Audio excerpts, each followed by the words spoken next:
Hello and welcome to this special live broadcast. I'm Amanda Farmer, Strata lawyer and your host this evening, going out to the Your Strata Property Facebook page and also out to LinkedIn. I'm here tonight to help you to better understand your rights and responsibilities during the lockdown that is currently in place in various parts of the country. As apartment owners, residents, managers, we are in a unique position. Unlike freestanding properties, in our homes, we have shared spaces. The front door to our buildings is shared. The stairway or the lift to our apartment is shared. We have foyers, we have garbage bins and bin rooms, we have gardens, we have car parks, we have community rooms, maybe we even have gyms and pools, we have shared ventilation systems. And in some communities, these spaces are shared with hundreds and hundreds of other people, each coming and going from their homes. And these are homes that they are spending more time in than ever before. As we live, we work, we isolate at home. Now, all of this means that our apartment communities have incredible potential to spread the virus quickly among residents and then out into the general population. And with the more easily transmissible variants of the virus, this risk is more serious than ever before.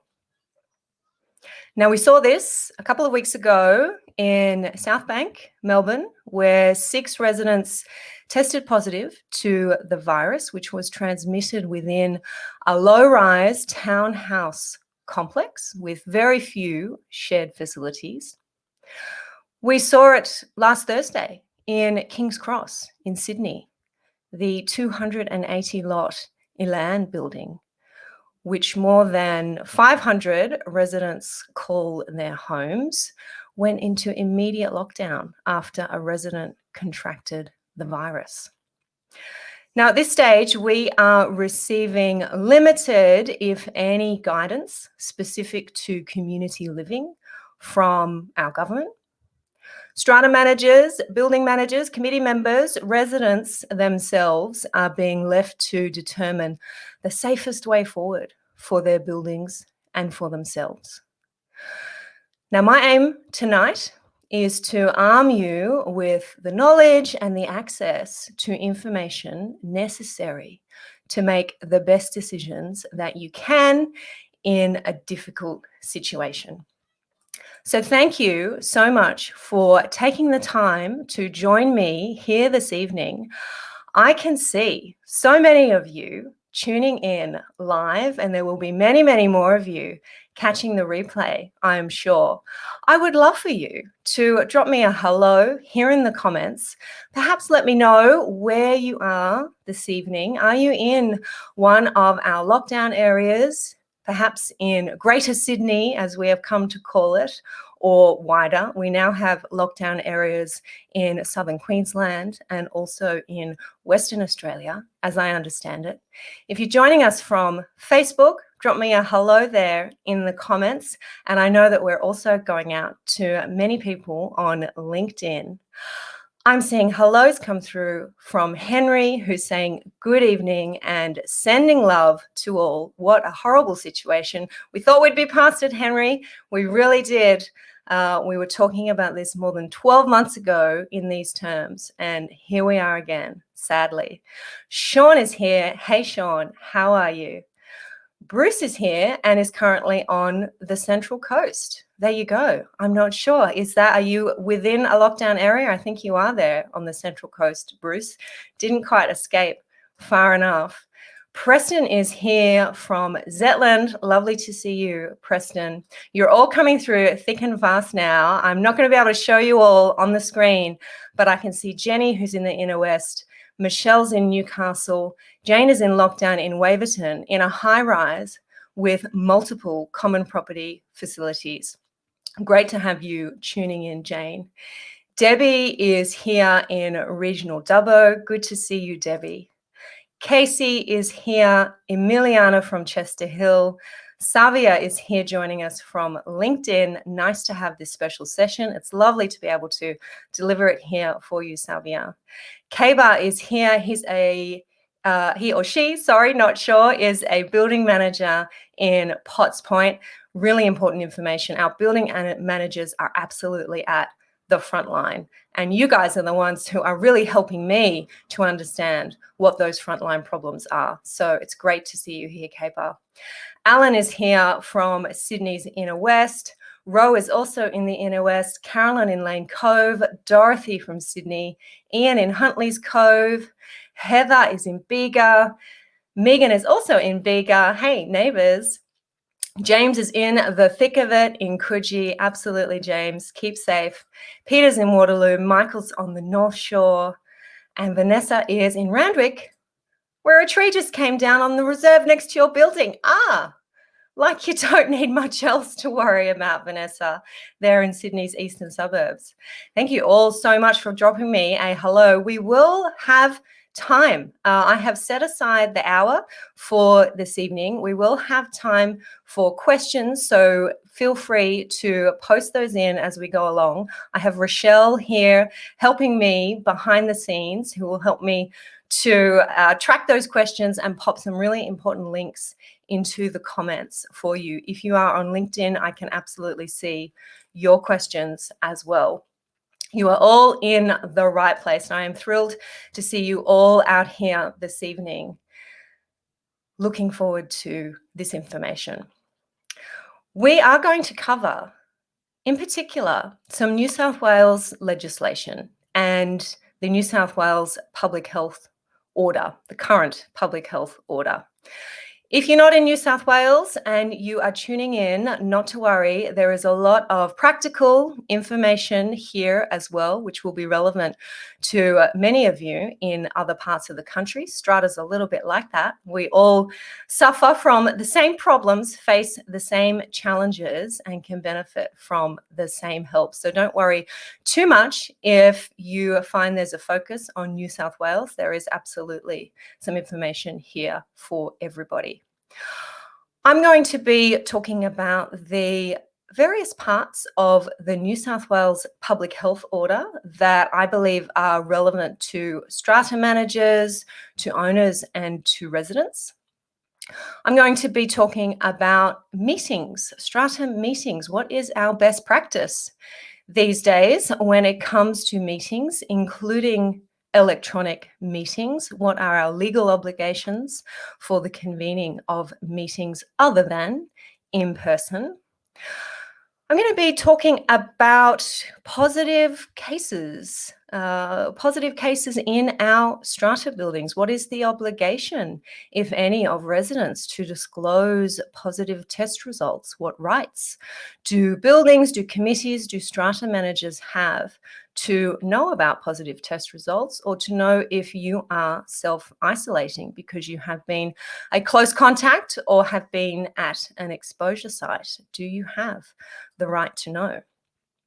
I'm going to be talking about short-term letting during this time, holidays in particular in New South Wales. It is school holiday period, and I have had some questions from residents in buildings where there is a fair bit of short-term holiday letting, and in regional areas in particular where the lockdown may not stretch, there are still holiday makers heading to our strata buildings. So what can we be doing to make sure that residents in those buildings stay as safe as possible? I'm going to let you know how you can get your hands on my Strata Lockdown Essential Guide, which is going to summarize a lot of what I'm talking about tonight, so you don't have to worry too much about taking mad notes, and we'll collate for you the links to further helpful information that I'm going to be sharing tonight. And as I've mentioned, I will answer as best I can your questions here too. So don't hesitate to pop them there in the chat. I always like a bit of interaction. If you haven't been on one of my webinars or my live events before, you'll know, you may not know that we like to run fairly loose and free. We will do the best that we can. And that's particularly a way we've all gotten used to running, I think, the last 12 months. Hard to plan and important to be flexible on our feet with this changing, ever-changing environment. Now, I do need to let you know that nothing that I am providing this evening is medical advice at all. You guys are clever cookies. You know where to go for that. It is not here on the Your Strata Property Facebook page. If you're in New South Wales, you need to be checking out the New South Wales Health website, in particular, the page that has the latest COVID-19 case locations and alerts in New South Wales. I know that's a page that I am checking a couple of times a day these days. We do have a direct link to that, and Rochelle is going to pop it here in the comments for you. Now, things are changing rapidly, and this broadcast is live from 8 p.m. Eastern Time on the 29th of June, 2021. If you are watching or you are listening after this date, be aware that a lot may have changed. I will continue to update you in respect of those changes that impact community living. Good place to be is here on the Your Strata Property Facebook page. If you choose to like or follow the page, Facebook will let you know whenever anything new is happening, or certainly grab your copy of the Strata Lockdown Essential Guide. I will give you a link to that shortly, and that will also help you to stay in touch with me and with what is going on in our Strata sphere. Okay, let's dig in. I've told you that I'm going to tell you, and now I'm going to tell you a little bit about our New South Wales Public Health Order. Now, it's short, rather thin, different to other pieces of legislation. This is the Public Health Order, brackets, COVID-19, temporary movement and gathering restrictions. Order of 2021. Now, interestingly, if you look at the last few orders, there's been about 4 of these since the weekend, over the weekend and the last couple of days. I am speaking to the order as amended last night, 7:36 p.m. This is the latest version of the order. When our government is doing things on the run, they pick up their own loopholes and missing pieces and helpfully fix those. So we are going to put a link here in the comments for you to go direct to a copy of this order. It is relevant to New South Wales, but do make sure when you head over to that link that you are looking at the most up-to-date order. That page will tell you if an order is no longer in force, and it will give you the most up-to-date version. Now, the order covers all of New South Wales, with the stay-at-home orders relevant to those who are in Greater Sydney and the local government areas of the Central Coast, City of Shellharbour and City of Wollongong. I might call those tonight the lockdown areas. What is the need to know for us in the Strata context when we're looking at the public health orders? Well, I'll start with Strata managers. If you are working or if you live in one of the lockdown areas, you should not be leaving home unless you have a reasonable excuse. And a reasonable excuse includes that it's not possible to do your work at home. Now, I should hope that by now our strata managers and their employers have worked out how to ensure that their staff remain safe and are able to work at home. So, what I've heard over the last few days is that many of our strata managers are indeed working from home and have gotten very good at communicating to their clients that they're doing that. I'd be interested to know if anybody is finding that they absolutely have to go into the office, that it's not possible to do their work at home. Something else that it's important to note is that the health order provides that an employer must allow an employee to work at home if it is reasonably practicable to do so. I did hear some sad, sorry stories from lawyers in particular during last year's lockdown period that they had to go into the office and they were told to go into the office. Not strata lawyers, I have to say, but that was a bit disappointing. So it sounds like that has been added to our public health order. An employer must allow an employee to work at home if it is reasonably practicable to do so.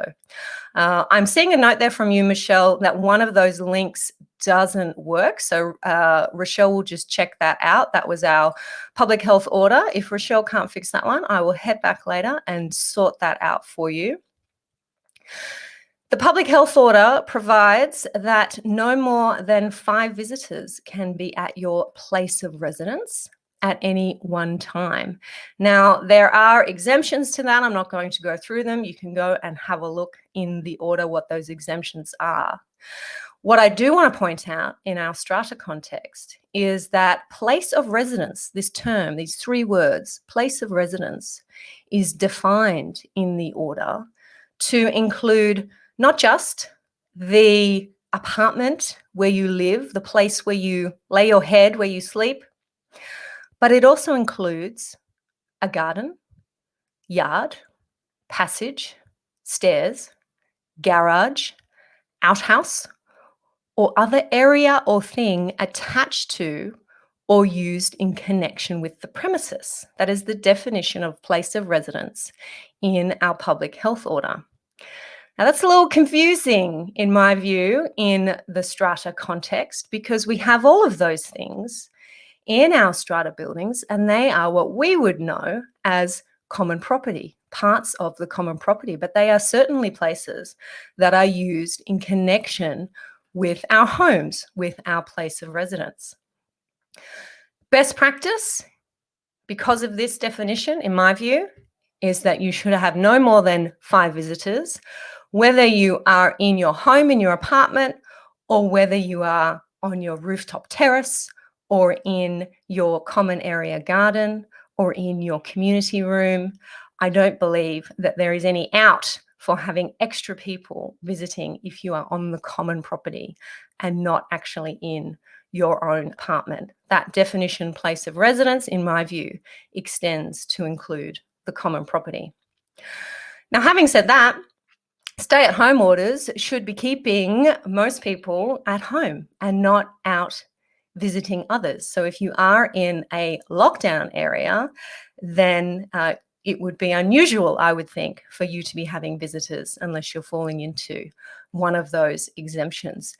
Do be aware that the 5 visitor limit applies right across New South Wales at the moment.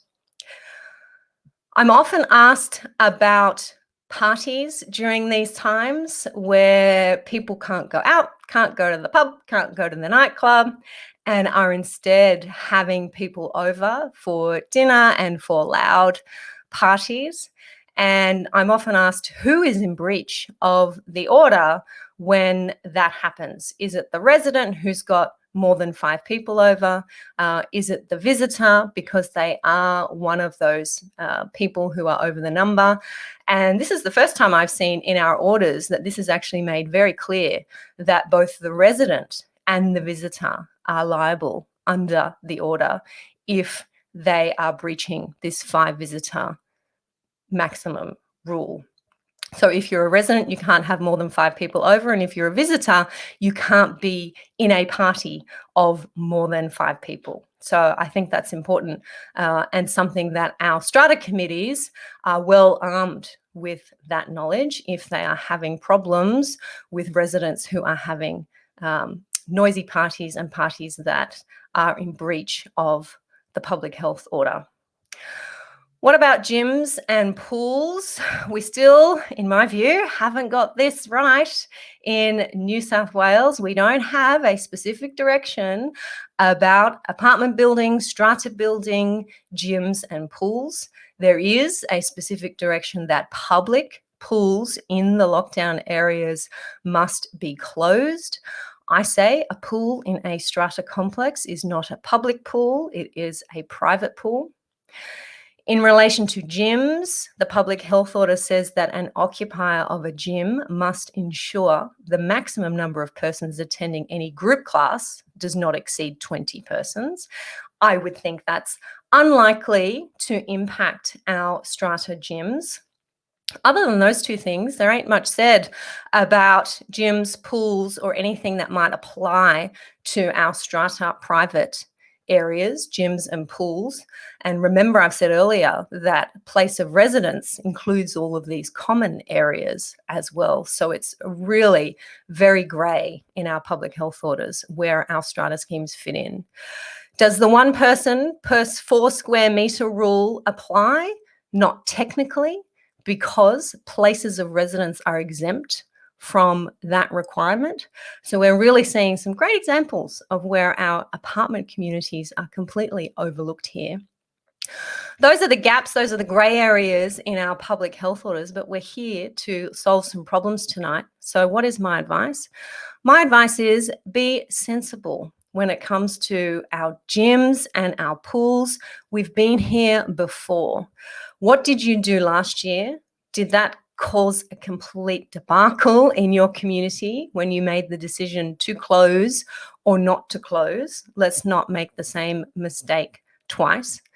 Do you have the ability to monitor your pool and your gym, to regularly clean and sanitize that area? Do you have the money to be able to pay for those additional services?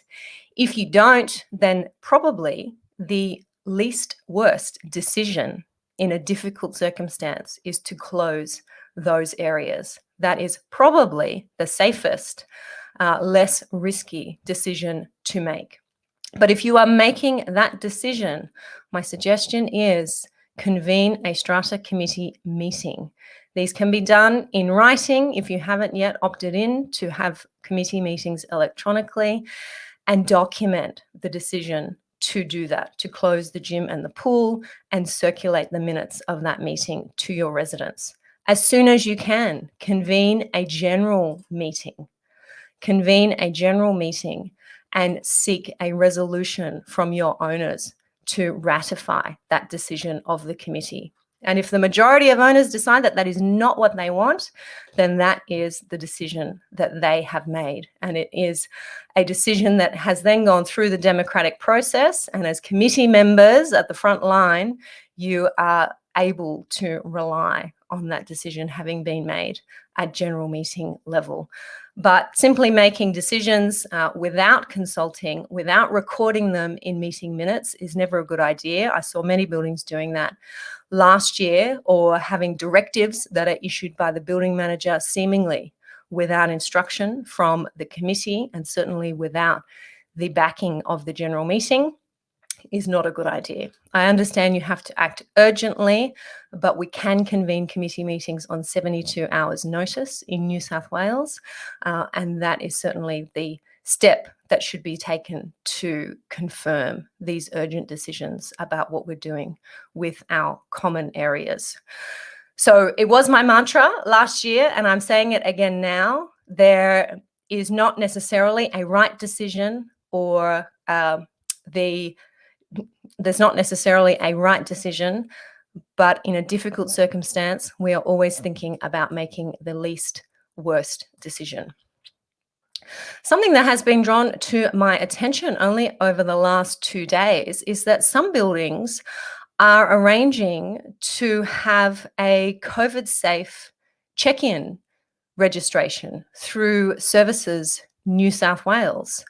And I did check out the website for that. We'll pop a link to it here in the comments. Can you register your building as a safe community and give residents the option to check in via a QR code, just like we have at our public venues?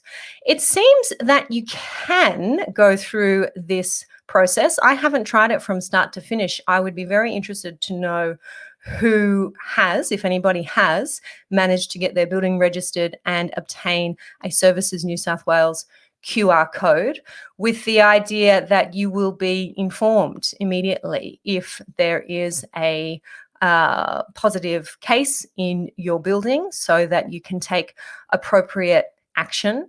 The site does talk about businesses and organisations, and it doesn't, in the drop-down list, in my view, give a category for strata buildings. It would be great if there was a category for strata buildings, but check it out and let me know how you go. I am seeing a comment here from K-Bar saying, I have, Amanda, registered the building. I assume that is. Savia is saying our building has a COVID safe QR code. Awesome. Well, it's good to know that the process is possible. It seems like a good idea to me, if that's possible for our strata buildings to do that, and then encouraging residents, the limited amount of visitors, delivery personnel as well who are attending to check in, so that later they can be contact traced if that is necessary. So that is the public health order. I'm seeing quite a few comments come on through, and I'm going to come back to those shortly. I'm also just getting a note that the links do seem to be working, and there may just be an issue if you're on a laptop. And if you don't have a PDF reader, then that may be an issue accessing the links. So I think that's just a note there for Michelle earlier. Dorothy saying our building is registered. Andrew saying QR check-in might be good for visitors and deliveries. Yes, I like that. You're probably right, Andrew. It's a bit over the top for residents. We know where we live. K-Bar is saying we make our visitors sign in, not residents. Got it. Sensible, guys. Wonderful. Okay, so that is the public health order. I think there's a couple of questions there I will come back to. Already we have lots of links here in the comments. These links are collated for you over at the Strata Lockdown Essential Guide. Now, this is the link to request your copy of the guide. You can head over there at any stage and request your copy of the Strata Lockdown Essential Guide, collated by me, and I am going to be adding some additional resources and guidance into that guide after this evening as well. So if you head over there and let us know that you're after the guide, then we will make sure we get it to you. Okay, comments coming through thick and fast. Excellent. Rightio. That's the public health order. I've told you that we're going to talk about meetings and best practice, including when it comes to our electronic meetings in New South Wales. Do you have an in-person meeting already convened, scheduled, ready to go, and the agenda's gone out, and you're in a lockdown area? What do you do? I've had a couple of clients in that situation. In my view, you will very likely be in breach of the public health order if the in-person, face-to-face meeting occurs, unless everyone who is attending the meeting is a resident and it is happening on site. Remember, I've called our strata buildings private spaces. They are a place of residence. So if everyone attending is a resident and the meeting is happening on site, then in my view, technically, you will not be in breach of the public health order when it comes to gathering in particular. Different when it comes to our stay-at-home orders, which I'll get to. The strata manager can attend to chair the meeting as they're attending for a work purpose, and this is all assuming that there isn't another way to hold this meeting. If you're a non-resident owner or you're a proxy holder who is not a resident, then you would be in breach of the public health order if you attend this in-person meeting. Attending a Strata meeting is unfortunately not a reasonable excuse for leaving your home. All in all, it's a little bit sticky and a little bit messy and probably a little bit unsafe. So not really a good idea to be going ahead with in-person meetings, even though I've told you that technically there are circumstances where they would be possible. So if you have already convened an in-person meeting, it's coming up in a few days or next week, what should you do about it? Can you cancel a meeting? Our New South Wales legislation does not cater for cancelled meetings. There's no such thing in New South Wales as a cancelled meeting, interestingly. I do see it happen, and I do point out that we cannot actually cancel our meetings. We can adjourn meetings, but you do then have to hold the same meeting in the same way again. However, our legislation might not say we can cancel meetings, but certainly that is what I was seeing happening last year during our first lockdown in Sydney. We are making the best decision, the least worst decision we can in a difficult situation. I think you do have to cancel the meeting. You should be making clear, if you're a strata manager, if you're a secretary, why you're cancelling the meeting and referring to the otherwise breach of the public health orders that may occur if you continued with the meeting, not to mention the threat to health and safety. Schedule a brand new meeting. A new meeting as an electronic meeting. When I say that, I mean a meeting by Zoom or other video conferencing methods, with or without pre-meeting electronic voting. In New South Wales, we can vote entirely by pre-meeting electronic voting or partially by pre-meeting electronic voting. What's the current New South Wales law on electronic meetings? This was a question from Andy earlier here on the page. We did have temporary emergency COVID legislation, which allowed us in New South Wales to convene meetings other than in person, even if the building had not already resolved to opt in to an electronic process. That temporary legislation came to an end at the beginning of May. And as far as I'm aware, it has not come back. Will it come back? I don't know. It probably depends on how far our lockdown will extend. So that means that if your building has not previously passed a motion to opt in to electronic meetings, it technically cannot hold electronic meetings or meetings other than in person. And of course, you have to meet in person to be able to resolve in future not to meet in person. So that is a problem. I would like to think that most buildings have already passed these resolutions, that we learned last year that we really needed to get this done by whatever means so that we could comfortably proceed with meetings online. There is a workaround if you haven't passed this resolution and you need to have a meeting in person in order to pass it. I have a link for you. It is a short video where I was explaining as part of a webinar last year how you can legally convene a general meeting in New South Wales. That is a meeting attended by only one person, the chairperson, probably the strata manager if you have one, simply for the purpose of resolving to conduct future meetings electronically or in writing.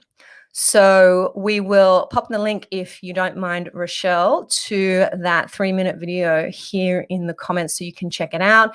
There's a bit of a process involved. You do have to ultimately convene your meeting in person. So by the time you go through that process, we will hopefully find that our lockdown days are over. But absolutely, if you haven't passed this motion to convene, to hold meetings other than in person, so by video conference, then you should really be doing it at your earliest opportunity. The lesson is you need to be on top of electronic meetings.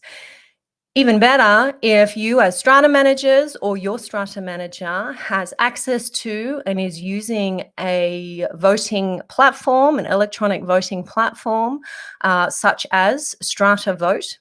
You may have heard me talk about Strata Vote previously. I have interviewed Matt Larwood of Strata Vote both on the podcast and here on the Facebook page on one of our Friday lives. If you want to find out more about that kind of software and what it does for you, you can check out podcast episode 232, where Matt was taking us inside the software that is revolutionizing our Strata meetings and giving Strata managers back their lives was really what we were talking about in that podcast episode. And also we will pop in a link here to my live chat back in February with Matt here on the Facebook page. Now, electronic voting can be a little confusing, a little technical, and we're even a little bit behind here in New South Wales. Our Queenslanders are a bit more advanced than we are at electronic voting. If you do have questions about that process, wherever you are across the country, feel free to pop them in here. I do know that Matt and his Strata Vote team are tuning in tonight. Special hello to them and ready to answer questions for you. And if you want to find out more about using that kind of software, you can head over to stratavote.com and link up with Matt. Now, there are many of you still coming on in. We are about halfway through our special event here tonight. I want to let you know, if you haven't seen it yet, that you can access all of the links that I'm talking about and the additional information through our Strata Lockdown Essential Guide and requesting your copy over at yourstrataproperty.com.au/lockdown. That guide is being collated, and if you head over there, then you will be on the list to make sure you get the most up-to-date copy of that guide, including the answers to a lot of the questions that I hope to get to tonight. Okay, lots flashing at me here on the screen with lots of questions. We've dealt with the public health order. We have talked about meetings. What about the disclosure of positive test results? What about telling your building, your Strata manager, your neighbours, your committee, if you are isolating because you have been at an exposure site or are a close contact? Lots of people, lots in that basket at the moment. What rights do committees have to demand that residents confirm that they're a close contact and in isolation, or if they have the virus and are self-quarantining? Do other residents have the right to know? In short, medical information is private. Our residents, our Strata managers, our committee members have no right to know if you have tested positive or what your medical information is. In practice, it helps the community if residents are willing to and consent to let others know. I do know that communities are encouraging their residents to notify the Strata manager, the committee, to put notes on doors, for example, to let them know what situation they're in at the moment, including if they need any assistance.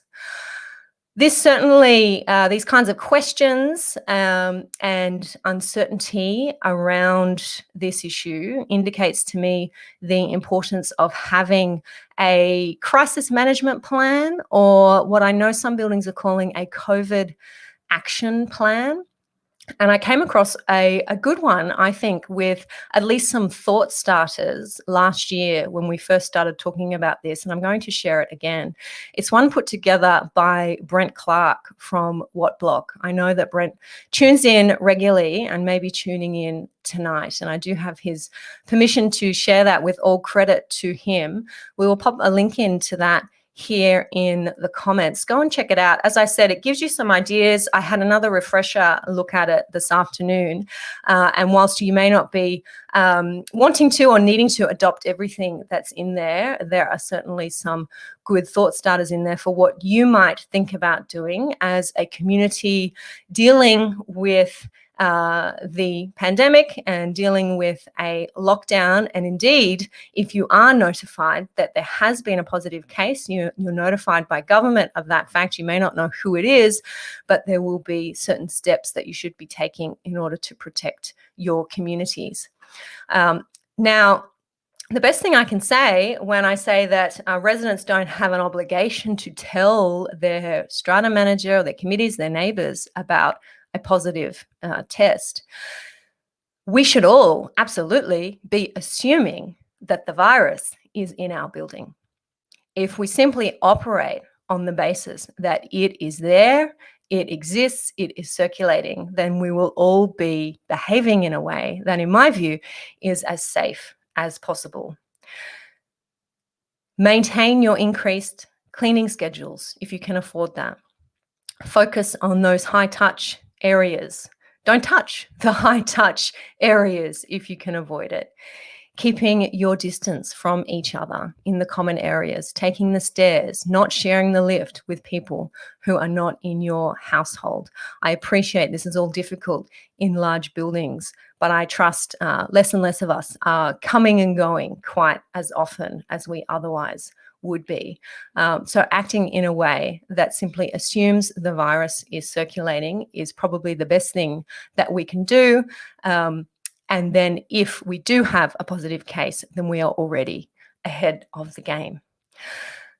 Now, be very clear, I want to be very clear, all of those suggestions that I have made about keeping distance, about not sharing lifts, about limiting contact, as I read the public health order, that is not the law in our private spaces, in our places of residence, but it is indeed, in my view, sensible steps to be taking. I was a little bit disappointed when I saw last year that there were some directives that were coming out from committees, from some building managers, caretakers, some strata managers, not many at all, that were saying it is the law that we must social distance. It is the law that we cannot be in the same lift. That's not the case in our private spaces, but certainly those are very good suggestions and should be circulated that way to residents. Now, that is some comments about disclosing positive test results or communicating what the private situation of residents is. Be careful about that, and let's be sensible. Short-term holiday letting. It is a holiday period in New South Wales, and certainly those in the lockdown areas should not be travelling, but residents of most regional areas can still travel, and indeed I know many are. We had a question on the page earlier from Kylie. What are the responsibilities of strata schemes in regional New South Wales with a considerable number of short-term rental accommodations? Kylie has asked the committee to consider getting registered as a COVID-safe business and getting that QR code. I spoke about that earlier, and a number of us here on the page have said that they have done that. She's also spoken to the committee about drafting a COVID-safe plan, which we've also talked about. Is there anything else to consider? Kylie's asked me.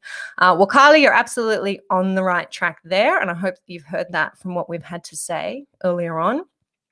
Be aware that our New South Wales Public Health Order, Section 10, is specific to holiday homes and short-term rentals. Premises cannot be used for the purpose of a holiday home or short-term rental for more than 5 people, unless all of those people are from the same household. And there can be no gatherings of more than 5 visitors to that holiday accommodation. So no parties. Now, this 5-person maximum doesn't apply if those 5 people were there before the commencement of the order. So before we go knocking on doors and waving public health orders around, let's just make sure we're up to date on when visitors turned up at the premises. Something else to remember in New South Wales when it comes to short-term letting is that we have some new law that is due to start in November this year, 2021. That was pushed back. And there is going to be a register of short-term rental accommodation premises and hosts. It is going to be mandatory to register your details on that register, which will help us all keep track a little bit better of what is going on in our strata buildings when it comes to short-term letting. I wasn't aware until I went and had a look at the website, and Rochelle will pop it into the comments here, that the register is actually open and you can be registering details now. The obligation to register will become compulsory on the 1st of November 2021.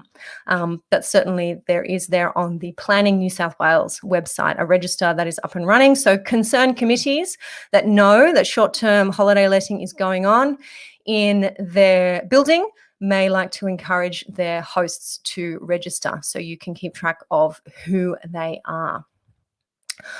Alrighty, so we have talked about the public health order. We have talked about meetings and electronic meetings in particular.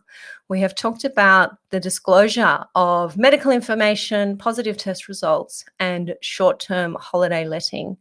I've encouraged you to go over to yourstrataproperty.com.au/lockdown to make sure that you request your copy of the Strata Essentials Lockdown Guide. Don't forget to do that. And with all of that, I'm going to head over to this terrifying looking chat feed here and see where we're all at. Lots of you enjoying this information. Thank you. And I am just scrolling through to catch up to where we were. Hey, Ronnie, see you saying hi there. Dennis from Penrith. Mon is saying thanks for the live chat. Okay, Jan is saying our building manager emails a COVID alert, no signs for those not on email. Okay, Jan, I'm wondering if your building manager is telling you if you have a positive case in the building. That's interesting. And that's a very good point about communications. Email is great for most, I'd like to say, these days, but not for everyone. And that's something to be aware of. Notes under doors while some are self-isolating and we're certainly at home may be a good idea. Question here, Chakapong, I hope I'm pronouncing that correctly. Does a committee have jurisdiction to restrict delivery and service personnel from entering a multi-story complex in current times? Excellent question. And we were certainly seeing this happen last year during our last lockdown. It's a tricky one. I've told you that these are private places, right? So we should be able to regulate our own private places as we wish. Key word there, we. This shouldn't be a unilateral decision, in my view, that a building manager makes or that a committee makes without consultation with residents. It may be a decision that is made urgently, especially in a building that is in lockdown, as we saw with the Elan last week, completely shut down because of a positive case in the building. And it may be the least worst decision to restrict those kinds of deliveries. But we may have people who are elderly, who are not able to get to the shops, who are unable to have someone who can come and help them, and they're having deliveries. I certainly heard about that last year with some concern that there were these kinds of restrictions. And different buildings will have different setups where it is safer for things to be left on the ground floor and not for people to be coming upstairs. And in other ways, it may be safer for a delivery personnel who may be appropriately masked up and sanitized to be going up to a front door rather than many people coming downstairs from their residence to collect packages. So it is something that each building, in my view, should consider carefully, absolutely in consultation, and be taking into account what the majority of residents want. And we do that by convening meetings, and that is why we have our electronic platforms are so important during these times. So no, like all of this, no hard and fast rule there, but be careful, I say, to building managers. That's often where I see the decision being made, and to committees making these unilateral decisions without consultation, or certainly leaving those decisions in place long term without going back and getting that ratification or having that consultation with owners. Okay, scrolling down. K-Bar is asking about gyms. Yes, I may have addressed that, K-Bar. The use of our facilities. We currently have our gym open with all of the COVID rules in place. My question is, should we close? I suggest that is a question for your residents. If you are in a building where you are able to keep that gym open, you've said you're complying with all of the COVID rules. I've said that I don't believe it's a breach of the New South Wales Public Health Orders as they currently stand. You're able to supervise, you're able to sanitize, you're able to clean, keep appropriate safe distance, and residents are supportive of that approach, then there may not be a need to close. But certainly asking residents what they would prefer is, in my view, the best idea. Savia is saying, for me, it's business as usual working from home. Yes, me too, Savia. I am in that boat. Sean is saying distribution of keys and remotes is not possible at home. Yes, indeed. Sean, I know, is a Strata manager, and I did ask earlier what the experience of our Strata managers has been, if there is a reason that you must go into the office. And I have said that there is an exemption under the public health order if it is not possible for you to do your work at home. So it sounds like that is not possible to distribute keys and remotes. Perhaps you or somebody from your office is going in to do that, Sean. There you go. Our Strata managers certainly at the front line. Juliet is saying the 5 visitors is not for Greater Sydney. Okay, is it less than that, Juliet? I'll go back and have a look. I think earlier I said the 5 visitor restriction is for everywhere and not just the lockdown areas. So no visitors at all for you in Greater Sydney. I'm sorry. I will go back and give you the clause of the public health order, not you, Juliet, because you're on top of it, but anybody else who's after that one. But that makes sense. Thank you very much for drawing that to my attention. K-Bar is saying the mask wearing is where it gets confusing. Yes, because of our place of residence definition, we don't have to wear masks in our place of residence. And I've told you that the place of residence definition is very broad and encompasses our common areas. Yes, indeed. I'll go back and have a look at that mask wearing. In particular, there is a section on that, directions about face covering in our public health order, K-Bar, and see if there's any hints in there. But I would encourage mask wearing. Indeed, I know you're a building manager, in the common areas as we come and go. There are some great signs, New South Wales government signs that you can print off from their website. Rochelle, we might add a link to that. I know we haven't got that just on our run sheet behind the scenes here, but we'll add a link to the New South Wales government signs that you can print off for mask wearing and put them in your common areas. But just be careful about being too gung-ho there, and please don't cite the public health orders at your residence or the law, as I often hear, at your residence if that's something that's not happening in your current, in your common areas, because as I read the public health orders, they don't cover those areas. I'm not saying that's right. I think absolutely there are some dangerous grey areas in our public health orders. Let's do our best to encourage residents to be sensible, even though that may not strictly be a requirement under the public health orders.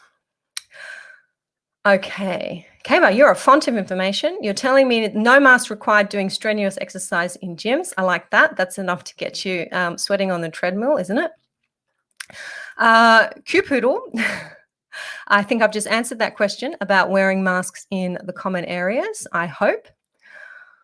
Okay, Henry is asking, could the owners corporation take civil action against a resident for conduct endangering life, for breaking health laws in regards to gatherings and guest limits? Hard one to answer without the context that would be needed for that kind of big question, Henry.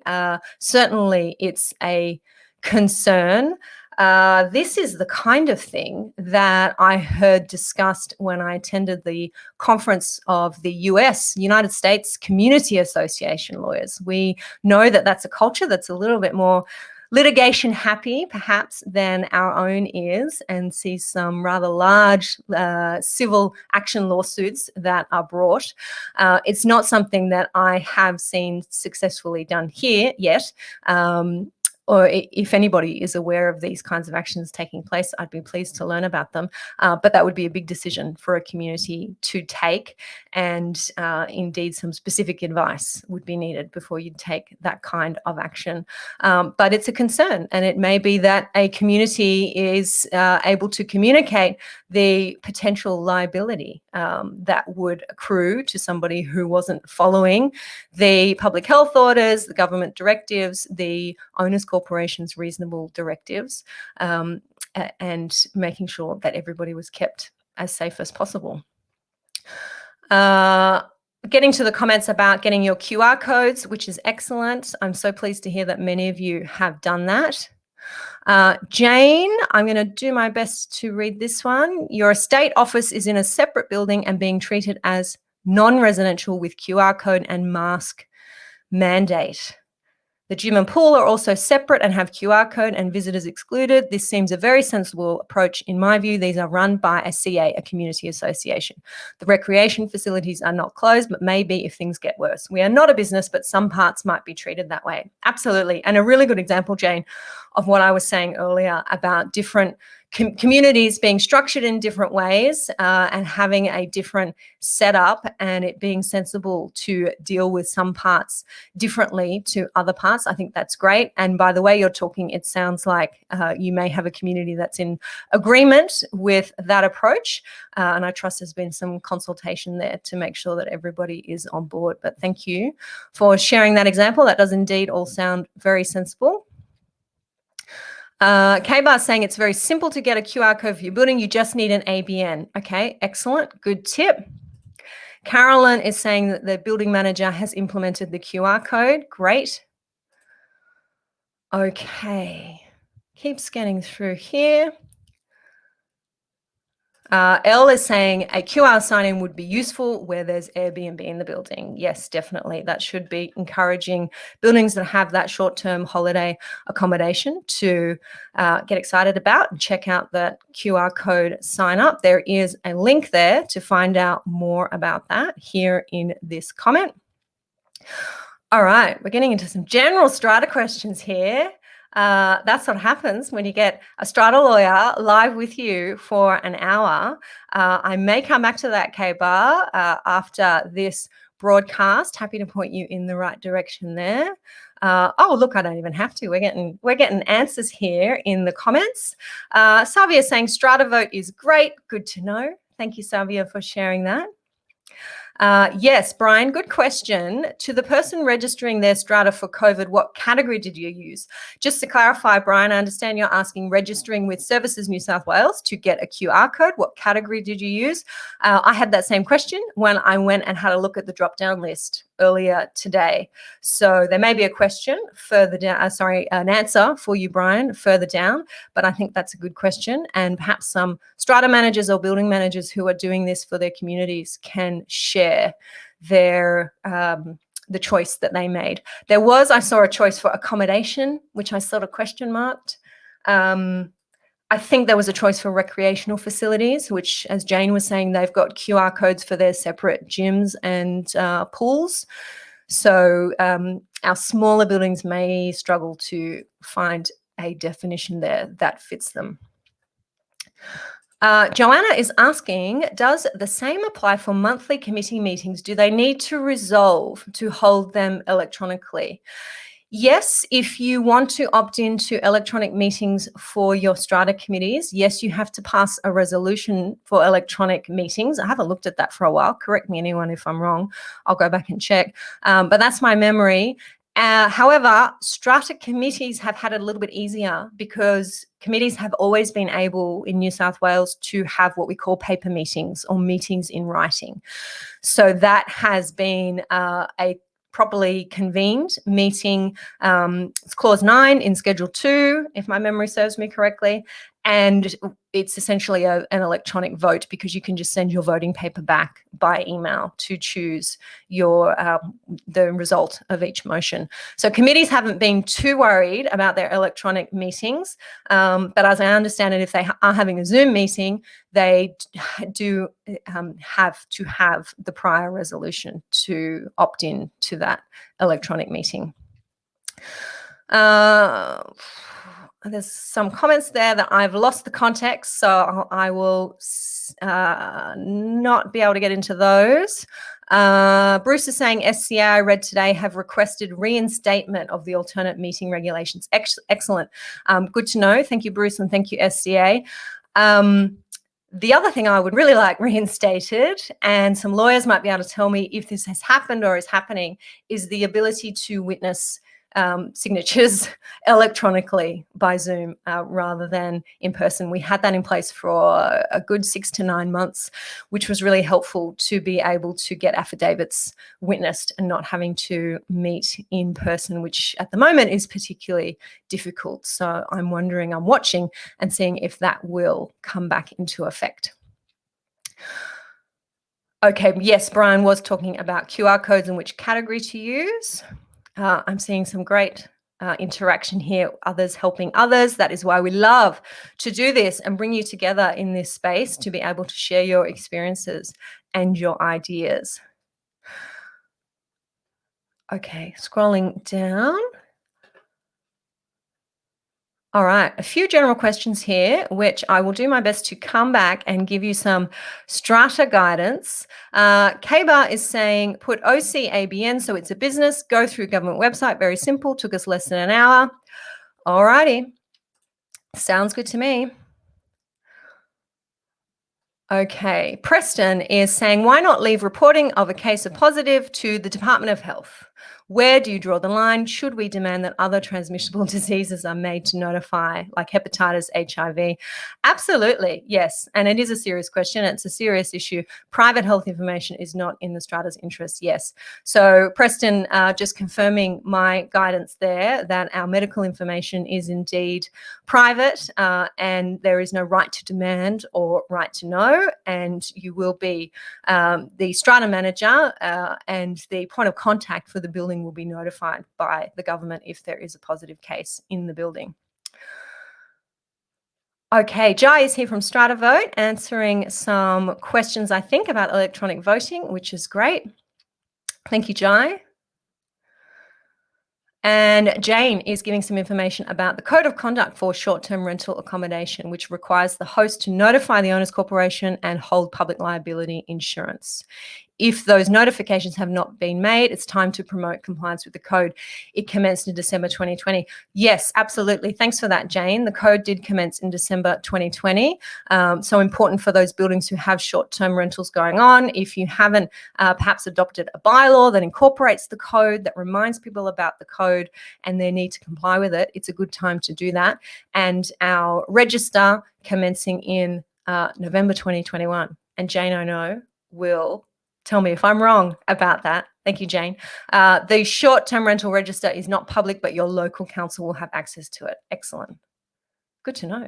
And I imagine you can get that information from the local council, Jane. Okay, Megan is asking, is it still necessary to affix the common seal when signing documents?